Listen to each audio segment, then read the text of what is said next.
Après Antony Carrière, cette reine Claude aurait été, comment dirais-je, cultivée par les moines. La reine Claude, d'après lui, aurait dû son nom à la reine de France. La reine Claude de Carennac avait une particularité, c'est qu'elle était... On n'avait pas besoin de greffer le prunier, il se reproduisait par drageon. Et on avait de très belles prunes. Voilà. Alors, autrefois, déjà, sous l'Ancien Régime, il y avait plus de 200 hectares de vignes ici. Et les gens avaient planté des pruniers dans les vignes. Mais il n'y avait plus que de la reine Claude. Il y avait la prune bleue. On appelait ça la prune à monsieur. C'était la première qui était mûre. Il y avait ensuite la reine Claude, il y avait la Sainte Catherine,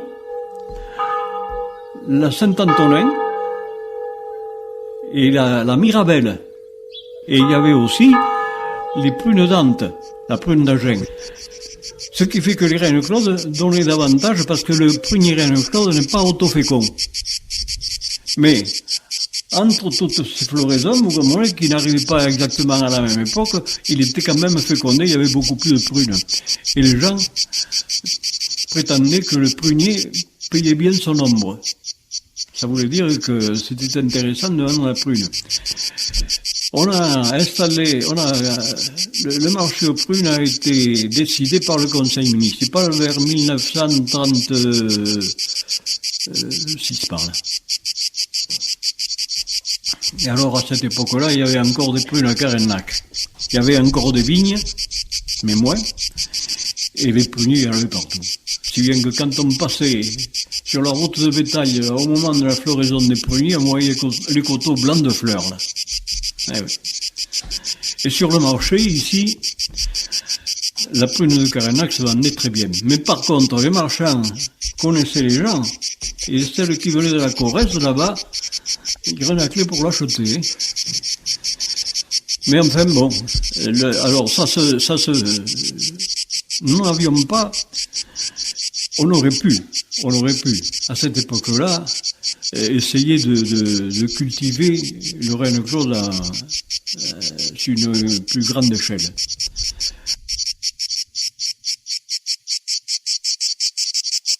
La prune de Carennac, selon Carrière, aurait été créée par les religieux de Carennac, qui avaient, d'après lui, un jardin botanique là-haut à Fleil, chez Charazac, là. Oui, ce serait l'endroit où auraient été hybridés les pruniers qui auraient donné la reine Claude que nous avons. Voilà. Nous avons essayé de relancer la culture du prunier reine Claude pendant que j'étais maire. Carrière m'avait bien aidé. Alors à cette époque-là, d'après les services de la répression des fraudes, il se vendait 1500 tonnes de prunes entre Carennac et Saint-Céré.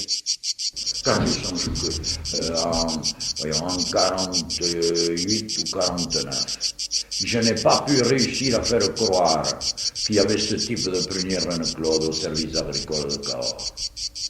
Eh oui, c'est vrai. Parce que ça paraissait une révolution. Des pruniers reine Claude, premier choix, qu'on trouve dans une broussaille, on arrache un prunier dans une broussaille, on le plante, il est le premier choix. Et il n'a pas besoin d'être greffé, il est franc de pied. Alors on ne croyait pas que ça existe. Et les services agricoles m'ont pris pour un pantin. Bon, ça a duré un certain temps. Et puis un beau jour, j'ai eu quand même le contact avec le centre de recherche agronomique de Bordeaux. Le directeur, c'était M. Souti. On a eu l'occasion de le rencontrer, je ne sais pas où. Et puis, je lui ai dit, il tâtonnait un peu. Et puis un beau jour, un spécialiste de recherche sur les fruits à noyaux, qui s'était spécialisé beaucoup, qui a fait un bouquin d'ailleurs magnifique sur les pêchers, vient ici en secteur. Il vient me trouver pour établir 3 ou 4 vergers de référence de pêchers. Alors, je l'ai promené dans les pruniers et tout. Et ça a été réglé. L'affaire a été réglée. Alors, M. Soutier est venu, les ingénieurs de Bordeaux sont venus, la recherche s'en est occupée. On s'est occupé d'une sélection. Et avec M. Caillaville, nous avons fait cette sélection. Moi, j'ai été chargé d'un gros travail qui a duré 2 mois à peu près sur place. Et puis eux ont terminé la sélection à Bordeaux et nous avons des souches de prunes, maintenant des souches de Reine Claude, qui sont valables et qui sont cédées aux pépiniéristes comme greffons. Mais c'est pour greffer. Autrement dit, c'est cette qualité de prune qu'on peut obtenir. Tandis que l'arbre que nous avons est un arbre qui est naturellement venu de Dragon et qui est valable. Or, c'est un principe contraire aux connaissances d'arboriculture. C'est que si on prend des drageons d'un arbre, on a un arbre qui ne vaut rien mais qui drageonne en permanence. Et ce prunier ne le fait presque pas. Renseignement pris avec ces gens-là, il y avait un des ingénieurs, M. Rémy, que j'ai connu un peu plus tard, qui connaissait en Lorraine une petite région semblable où il y avait des mirabelles qui faisaient le même travail. Il m'a dit, au point de vue arbre à noyau, c'est les 2 seuls cas que je connaisse. Ils avaient rassemblé à Bordeaux un tas de greffons de Reine Claude et venant de toute la France et même de certains autres pays européens. Et il s'est trouvé que celle de Carennac et quelques autres souches tout à fait voisines. Redémarré en 1945 et s'est développé chaque année, d'année en année, ce qui a incité les gens à planter. Et la grosse période, la plus importante, se situe dans les années 50 jusqu'aux années 65.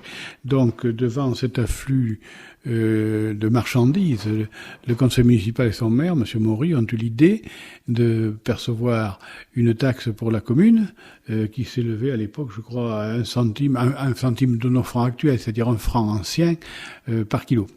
Alors, il m'avait chargé de les percevoir.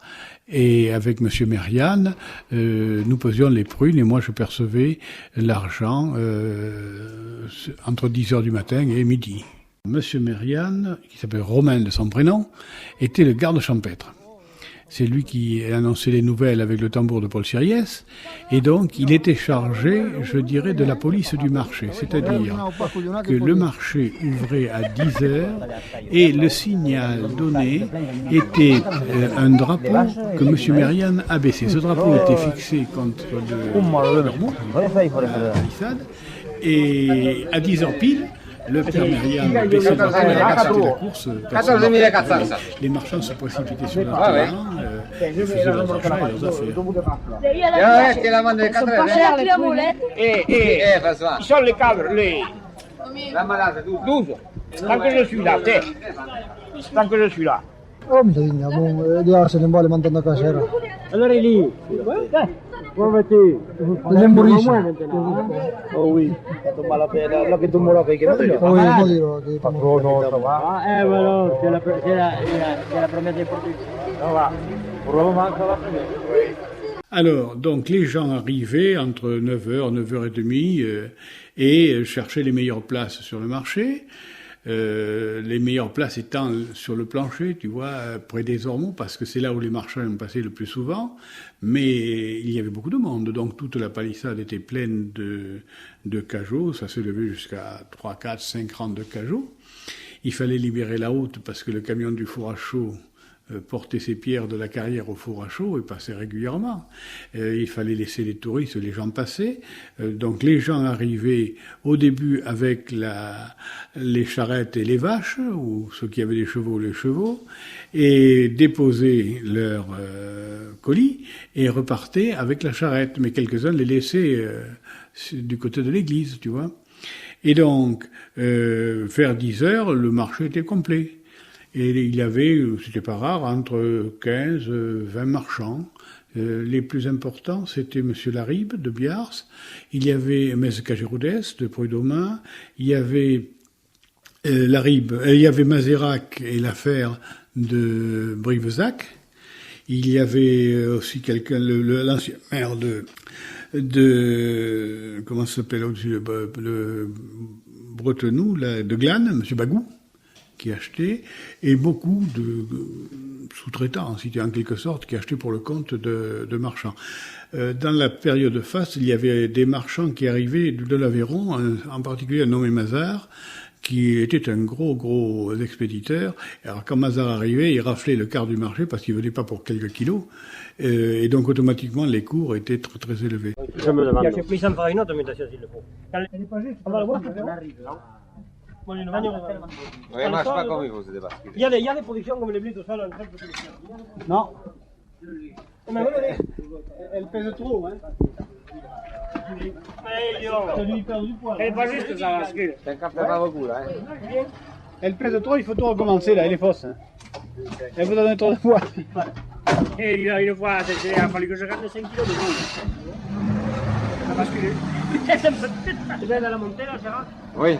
Ça a basculé. Allez, on la monte. La monte da cabrolo. E belle prene sono vite termine, te. Ya pour la semaine prochaine. Oui, là, déjà, on va ramasser. Tu vas devoir te faire. Toi, tu penses? Là, un bon coup de flotte aujourd'hui ou demain. C'était 10 kilos qui valait la rame. Parce que c'était presque le double, quoi, 60%. Alors moi, je l'ai bien compris que c'était pas ça, parce que je l'avais pesé. Mais il a fallu que j'y rentre 5 000, moi, au type. Ah, il tocchi. Ah oui, mais il était arrivé trop tard. La discussion quand il s'engueulait après, là, ça valait le coup, oui. Puis au moins tu as les preuves là. Je t'ai dit ça, non. Ah là, il pouvait pas dire le contraire. Hein. Là, c'était bon. Bon, on y va, les gars? On y va? Quand faut y aller, faut y aller. Si, il faut y aller, allez. C'était assez important. Moi, dire un chiffre, c'était un peu approximatif, mais je me souviens avoir pesé une journée de 10h du matin à peu près 2h30, 3h de l'après-midi, et on avait compté plus de 70 tonnes de prunes. Mais ça partait de chez Madame Chalex, là, ça allait jusqu'à l'épicerie. Tu vois, c'est donc très important. Et les camions, bon, un type comme Laribe, par exemple, quand il arrivait d'acheter, il achetait 2-3 camions. Hein, le père Caille revenait avec sa bétalière tous les jours. La bétalière était pleine de cajots, de prunes pleines. C'était un des gros. Il y avait aussi beaucoup de gens de Chêne-Trac, Levé, par exemple, vous avez la famille Gaille du Bourru, là aussi, ils avaient beaucoup de prunes. Et chacun aussi portait qui son panier, qui 2 paniers, 3 paniers. Enfin, tous les producteurs de Carène actuels, Père Ségon, il avait un prunier dans son jardin, mais il ramassait les pruniers, il allait les vendre au marché. Madame Boucaud avait un prunier, bon, une fois elle les a ramassés, elle est venue les vendre, et elle vendait. Tu vois, bon, il y avait les gens habituels, tu avais Monsieur Harel, Monsieur Lacroix du Fourcy, tu avais les Laboudi, tu avais, bon, tous les Léonard, bien sûr, les Pouzalgues, tout ça, ça venait avec beaucoup de prunes en général. Delcaire de la Pasquille en avait en pagaille, lui aussi. Hein, et donc chacun acceptait de payer. Ce qui râlait le plus, c'était les gens de Chêne-Trac. Je me souviens de Madame Charissou, par exemple, dont le mari était peintre en bâtiment, et à chaque fois que je lui demandais l'argent, c'était des discussions à n'en plus finir, mais elle finissait par payer, évidemment. Car, vous nous embêtez, c'est taxe, on n'a pas encore vendu, ceci, cela, et bon, et toutes les raisons étaient bonnes pour pas payer. Mais enfin bon, elle payait à la fin, quoi. Mais bon, elle m'en voulait pas d'insister un peu, quoi. Mais enfin, bon, il y avait de l'argent qui rentrait au profit de la commune, quoi. Bon, en gros, en général, ça marchait pas mal. Hein, mais il y avait des jours où les cours, comme on dit, baissaient. Et à ce moment-là, c'était des engueulades. Hier, on avait acheté à tel prix, pourquoi aujourd'hui on achetait à 10 centimes en dessous, 20 centimes, enfin, quelquefois, assez bon marché. Et je me souviens qu'une fois, le père Vermeil, le père de Jean-Jacques, avait des prunes et qui n'arrivait pas à vendre. Alors, suppose que le cours de la semaine d'avant était de 20 francs le kilo, pour prendre un exemple, et cette fois-là, à 10 francs, il partait pas. Alors, il voulait pas les donner. Et puis, il les vendait pas. Alors, en patois, il est en colère. T'es foutu tout au corps, pelle la polichade. Et alors, il attrape ses prunes, et hop, il les jette sous la palissade. Il y a quelqu'un qui est allé les cueillir, puisque c'était des prunes 100 mètres. Donc, avec un cajot qu'il remplit. Et à ce moment-là, il a proposé à monsieur Laribe, qui le lui a payé une somme plus importante que celle qu'il proposait à Vermeil. Et tu imagines la réaction du gars. Il n'était pas content. Voilà. D'autre part, il y avait des gens qui essayaient en général de frauder. Et je me souviens d'une personne de Castelnau qui avait des prunes magnifiques au-dessus de ses cajots. Et quand M. Laribe a fouillé un peu en dessous, il y a ce qu'on appelle de la mitraille, c'est des toutes petites. Alors il a fait vider le cajot, il a vu la supercherie, et à ce moment-là, il a failli appeler la gendarmerie pour dresser un procès verbal et porter plainte, quoi. Mais enfin, moi, il n'est pas allé jusque-là. Hein. Voilà. D'autre part, il y avait quelquefois des gens qui passaient et que des discussions en patois, et des commentaires sur les touristes ou des choses comme ça, tu te rappelles bien, certains qui ne manquaient pas de sel.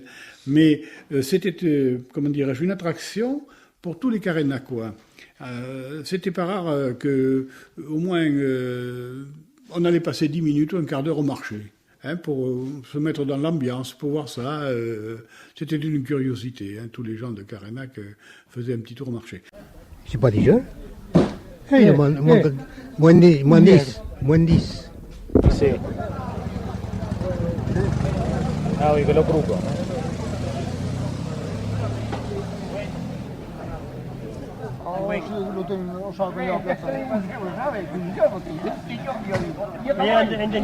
Meglio andiamo in divisione. Gli vas a mai? Ma comprare che l'altro qua, ti che la cuta bien che la quiero de calera qua, Ma tu sai giù, gara? Mi lo doy, comprendo che.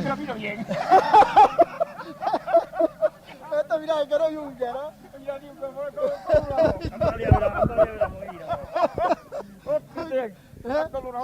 Come togliamo, Non intendere toro. Allora, io fine.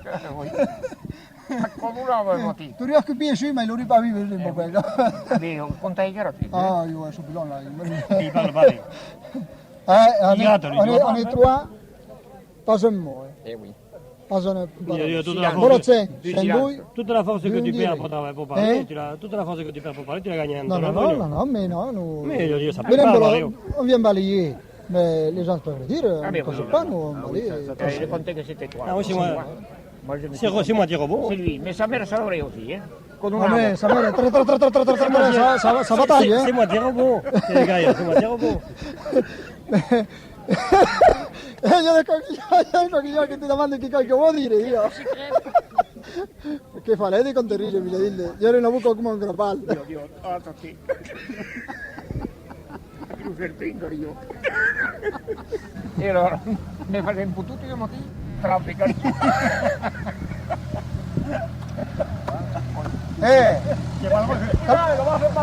Calpa essere se preso pleo. Se cala turbo sembrasamo ti esere che vai paco. Se vuoi sembrasamo ti esere come cosa vai paco, pa se frega pleo. Pas toujours. Io me che la barba quand même, Io. wow, A chi?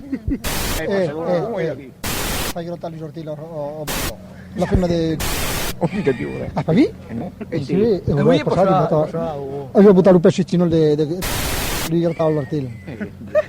Io poi mi manca la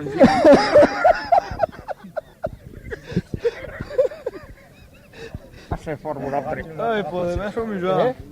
Coi malino che lo premia caricatore proprio il sium. E poi mi vanno tutto lui. Oui. Devo essere merdato tipo come me, si ripensa, solo le idee anche era l'altro. Che si è fatti? Di dire non da Dio. San premio Maria mi fa correre ancora. Io che ero già al breco. Il va approfittare della retraite de l'autre ancora, il va approfittare. Ah. C'est le principal. Mais je veux dire que pour les agriculteurs, c'était quand même quelque chose d'intéressant parce qu'ils vendaient leurs produits à un prix très raisonnable et le produit vendu, pesé, on les payait. Et on les payait soit chez Madame Verdès, Maria Verdès, qui avait le café à l'époque, soit plus tard chez Mireille, là dans le bar, et ils repartaient avec leur argent. Ce qui fait que souvent, ils passaient à l'épicerie, passaient à la boucherie chez Prunet, ils allaient acheter quelque chose et ils rentraient chez eux. C'est pas le plus... Il y en a pas. Et lequel pour vous? J'ai fait 55 et je savais même pas qu'aujourd'hui. Alors quand même, pour moi c'est 160. Voilà ce que je peux vous dire. J'ai fait 55. Eh bien, Et c'est bien. Guy aussi. Eh bien, s'il vous plaît. On n'est plus là. Tu regarderas après, pas plus quand tu Mais non, mais attention. Non, c'est pas ça. Ça pas les dire, tu m'as pas la mer. Oh, oui. Non, non, tout ça. Déchire-le, s'il te Eh bien, remets-y un zéro. Il va un zéro. Déchire-le tout de suite, devant moi. Tu le veux ou tu le veux pas? Déchire-le, tu le veux pas. Je te le referai pas, n'insiste pas, c'est pas la peine. Ne me fais perdre mon temps est précieux, tu nous emmerdes. Ah, toi, tu connais pas la muscle de Paris, là. Non. Je te dis que si. Non, j'ai pas le temps, réfléchis. Ça ne nous regarde pas, ça. Allez, hop. Mais déchire-le, tu le veux pas? Déchire-le. Fous-le par terre, tu le veux pas, déchire-le. Bon, mais d'accord. Il ne veut pas? Non, ça me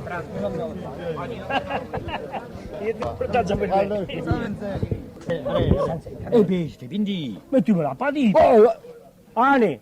Tu m'as mis 140. Mais, de quoi? Tu m'as mis 140 devant les autres. Les autres, ils ont vu le billet. Ah, mais je t'ai dit comme hier. Tu m'as fait le billet à 140. Ah, t'es un couillon, toi, là. Je te dis, si tu faisais bien les chiffres, je te dis encore, je te comprends. Ah, si tu l'as encore, oui.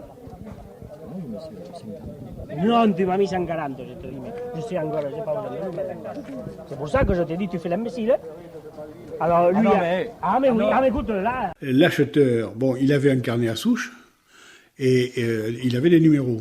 Donc, il contactait, il passait, il voyait, ah, c'est pour une leçon à qui? À moi. Bon, combien t'en veux?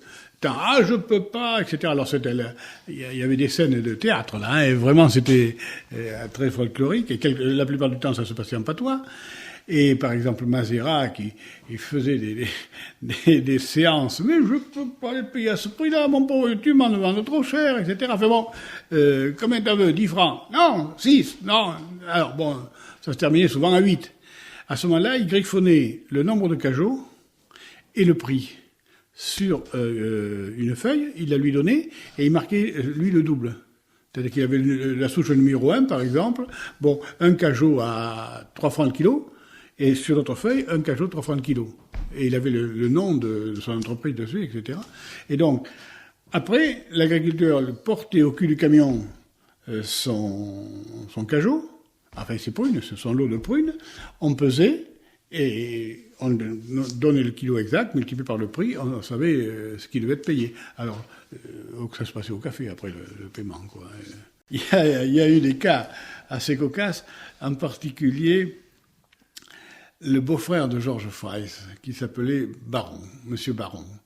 Monsieur Baron et sa sœur, qui était l'épouse de Georges Freiss, donc expédiaient beaucoup et toute la famille achetait. Alors, Monsieur Baron était un commerçant extraordinaire. Il passait et il achetait par exemple un lot de 15 cajots, je te prends un chiffre idiot, 15 francs. Bien, Madame Freiss, donc née Baron, passait après, et l'agriculteur sans scrupule, combien tu en veux, tant, 20 francs. Ah non, elle faisait 17. Et puis, bon, alors le gars a gardé le ticket, et Georges arrivait plus tard, et quelquefois, lui, alors, comme tu en veux, etc., 20 francs, oh, ben bon, allez, 19. Bon. Et je me souviens d'un gars qui était honnête, qui était correct, qui est arrivé avec les 3 tickets, et alors, lequel on prend? Alors, évidemment, c'était pas du coup de Monsieur Baron qui râlait comme butois. Mais enfin bon, en général, les gens étaient corrects, quoi. Mais la convention, le que Paonette, le producteur de Paonette ne le comprend non plus. Moi, je suis de cet avis, si on pouvait. Mais quand le producteur c'est quelqu'un, je savais s'il y a des paysans qui le peuvent fraudar dessus, elle li comprerà. Hi havia un tipus de carenac, je l'ai dit à l'arrivée. Ce type de carenac, à lui de changer de prunes régulièrement, il y avait 3 carmères de dessous et de la mère dessus. Que le moment qu'il y avait tant de prunes, il y allait, tac, bon, alors il lui achetait la sienne. Lui commençait à baisser beaucoup parce qu'il savait qu'il avait beaucoup de verre dessous. Et l'autre le savait qu'il y avait la mer. Il le faisait baisser. Mais ces 200 kilos lui faisaient baisser tout le tonnage du marché. Et l'autre kilos, c'était comme pas de tonne. Et un jour, quand même, aujourd'hui, c'est pas à nous à faire attraper les types qui font la fraude. Il dit, c'est à vous autres. Ce type-là t'aidait à changer le camion tous les jours. C'était normal, c'était bien libre. Il y avait de la prune. Mais c'était bien toi. Il y avait de la prune, dessus, al programa, aux 2 tiers du panier, ça s'appelait pas de la merde, mais j'avais tout au corps et tout dedans. Et bien, ce type-là, naturellement, il lâchait tout de suite, il y avait le premier qui vendait, il avait vendu le max. Tu sais qu'est-ce que tu dis? Mais non, mais c'est pas surtout ça, tu sais la réponse que tu m'as donnée. Tu m'as dit, mais il dit 200 kilos, comme ça faisait baisser tout le marché. Et oui, et c'est vrai ça. Et effectivement, c'était bien vrai. De ce côté-là, je ne crois pas, parce que de toute façon, on ne lâche pas la première secousse. Tu as un spécimen là, tu peux y aller qui ne part pas au premier coup. Eh bien, c'est pas de blague. Il était dans le calendrier même. Alors, au-dessus d'un ou un bon côté, alors lui, il avait de la merde là-dedans. Il lâchait au premier. Après, il disait, je suis bravo. Alors, il disait, et le Marcel le savait que dessous, parce que tous les jours, il portait 200 kilos de prunes, quand il vide, il s'aperçoit bien qu'il y a. Mais quand il y en a un petit paquet comme ça leur permettait d'acheter 3 ou 4 tonnes de 20 ou 30 francs. C'est parce que le monde dans lequel prix ne veut pas tout mal. Expliquez-nous pourquoi il y a moins de prunes. Hier, quelqu'un nous a dit hier que les prunes, si c'était payant, les gens en planteraient les pruniers. On vient de passer 3 ou 4 ans où la prune s'est vendue très cher. 180, 200 et plus. Il y a 3 ou 4 ans. Mais je n'ai pas vu les gens planter un prunier de plus pour ça. Il n'y a pas tant de main-d'œuvre que ça. Il n'y a pas tant de main-d'œuvre que ça. Et ce n'est pas les traitements qui ont ruiné le jour de celui qui a planté les pruniers. Ah, ça pourrait faire de la culture biologique. Mais oui, je savais bien. Naturellement, vous cherchez à vendre, mais il faut que ce soit rentable parce que ce que vendez est un peu car. C'est pas pour vous le donnez pas. Mais enfin, quand même, quand reconnaître que les déservins est tout au corps, et on se les paye. Un prunier en pleine valeur fait presque 100 kilos de prunes. Oh, mais les statistiques, mais il faut que pas tomber dans votre statistique. Sur le papier, continue toujours. Mais plantez-en, puisque c'est comme ça, vous avez des terrains, plantez-les et récoltez-les, prenez la main-d'œuvre et récoltez-les. Vous verrez comment c'est la vie. Un beau prunier arrive à faire 100 kilos de prunes. Con le cal de pietre per far brave. C'est justement, tout le temps on met ainsi, io mi carico di tutto come co. 100 kilos de prunes, 1 franc 50, ça fait 150 francs. Oui. 150 francs pour un prunier. Mais vous les garantirez il y a cert qu'il y a une plantation de 300 pruniers. Donnez 1000 francs per prunier, pendez-les lits et vous avez des bénéfices. Jeannot, je vais vous donner un exemple. Vous l'avez là. Vous avez Maurice Labori. Depuis quelques années, il a effectué un traitement sur ses pruniers. Il a apporté ce qu'il fallait. Et je ne l'ai vu qu'un an sur 7 qu'il n'ait pas eu de prunes. C'est-à-dire l'an dernier. Il a eu des prunes tous les ans. Le prunier peut donner 100 kilos d'après vous. Oh, à 15 ans. Et pendant combien de temps? est mort. Oh non, il vient plus vieux que ça, le prunier. Il peut donner ça pendant 15 ans. Il y a des pruniers qui ont 50 ans. Oui, mais pour l'empado qui c'est de Yuei. Jean, la plantation de serre, elle n'était pas plantée quand je suis venu à Carenac. Tout le devant est mort. Pourquoi? Je ne sais pas, et pourtant il a soigné à traiter. Et serre a soigné à traiter, vous faites attention. Jeannot, ça fait 20 ans que je viens au marché à Carenac. Quand je venais au début, il y a 20 ans, Serre avait des plantations de pruniers qui donnaient déjà. Ah, c'est pas vrai. Che povertà, mi ho introduso anche sugli oicini le plantette che sugli rubi, perché prendevi a vostre conte. Ce n'est pas vrai. Je vous dis que vous voulez que je vous fasse le pari, moi? Je li prenderai. Oh oui, là, il y a planté de la vigne au début. Après la guerre. Mais après, bien sûr, après la guerre. 45 ou 46, 45 ou 46. Io sono nel 52, je plantavo l'era. E io plantai la vigne de Rubin. C'è un vicino, un lavoro. Quand je venais au début au marché, à Carenac, le lot de prunes le plus important, c'était le lot de serre. Oui. Et quand il reportava per aure... À Caille le pont, on avait beaucoup. Ah oui, elle, là, d'accord, je suis de votre avis, Caille. Mais cher, quand on a tiré les premiers, honnêtement... Parce qu'il ne les a pas entretenus. Non, c'est pas surtout ça. Il a préféré vendre des cachets d'aspirine. Oui, mais non, si les entretenants... Il les entretenait. Il les entretenait. Seulement, c'est pour les ramasser qu'il les donnait à ramasser à n'importe qui, n'importe comment. Il ne voulait pas payer. Il faut revoir l'impôt foncier parce que les agriculteurs n'en payent pas assez. Voilà. C'est normal, ça. Ah, mais ça viendra. Bon, il représente toi le capital que représente la terre. Oui. Mais il n'est pas imposé par rapport au capital que représente le travail. Non. On paye beaucoup plus d'impôts que toi. Et pourquoi tu n'achètes pas ça dans ton père là-bas? Parce que... Il y a une chose qui va arriver. Il paraît qu'à la rentrée des vacances, la CGT va mettre un rapport sur les tables de travail en disant qu'il a constaté au cours des vacances que les propriétaires n'étaient pas imposés sur leur travail. Il a bien raison. Ils ont raison, moi je ne leur fais pas tort. Il a dit, ils ont bien raison.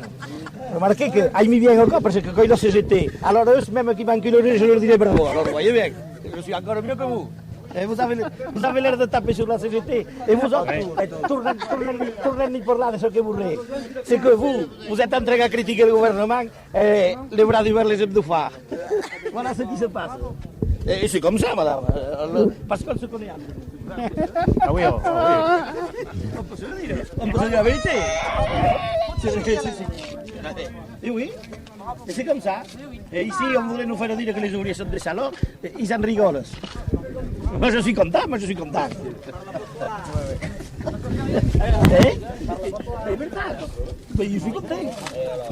C'est pas de ce qu'il cache, moi. Je ne prends pas toujours le travail au sérieux. Ah, moi, il ne faut pas toujours le prendre, il faut le prendre de bon côté. Oui, ne te casse pas la tête. Oui, te casse pas la tête pour Jeannot, hein. Non, il y en a qui se mourront avant moi, même après moi. Et moi, je suivrai les autres. Il a approuvé quelque chose hier, Jeannot, là. Il a reconnu quand même que la petite agriculture de la région, en défendant ses intérêts, défendait les intérêts de ces gros caïds. Oui. Il l'a reconnu. Oui. Moi, j'ai dit que la FNCA d'ici encaisse les petits agriculteurs pour les gros. Je suis pas de... Mais moi, je le reconnais. Ce qui est vrai, c'est vrai. Je ne suis pas de ceux qui le vache. On le sait. Que nous, on paye pour les gros. Pas moi que je vous ai toujours dit. Moi, je vous ai dit qu'il y a longtemps que je n'y suis plus. Je me suis mis en modèle. Pour cette raison-là. Parce que les gros... Il n'y a pas d'histoire pour modeler quelque chose, il n'y a que le modèle. Voilà, oui. Ah, justement, ça merde les gens, ça.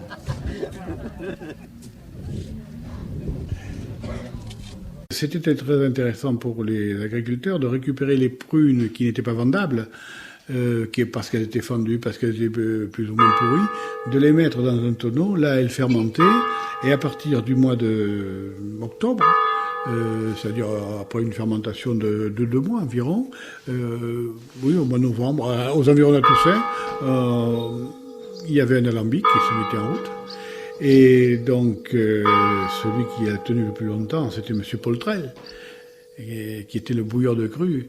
Et donc, lui, il prenait soin de bien faire son eau de vie, c'est-à-dire qu'il allumait son feu, il tenait bien son feu, quand ça bouillait, quand l'eau commençait à tomber, il tenait le feu, comme on dit, tu vois. Et donc, c'était un revenu pour les agriculteurs, mais avec les lois Mendes France et compagnie, si tu veux, l'alcool s'est bien moins vendu, et disons que le revenu a pratiquement disparu. Mais nos prunes étaient très très sucrées. Moi je me souviens, il n'y a pas si longtemps que ça d'ailleurs, j'avais pesé 120 kilos de prunes et j'ai eu 17 litres d'eau de vie aux environs de 50 degrés. Donc c'était un bon rendement. Mais je n'ai pas ajouté un gramme de sucre, tout simplement les fruits. Alors bon, moi j'en fais, mais enfin c'est pour le donner à des amis ou des choses comme ça. Parce que c'est un produit qu'on ne trouve pas dans le commerce, ou pratiquement pas. Et comme quand tu es invité chez quelqu'un, en général, les gens ont tout. Hein, on ne va pas porter des fleurs ou des choses comme ça. Alors je leur prenais un produit, je leur fais un litre d'eau de vie, qui était toujours apprécié en général.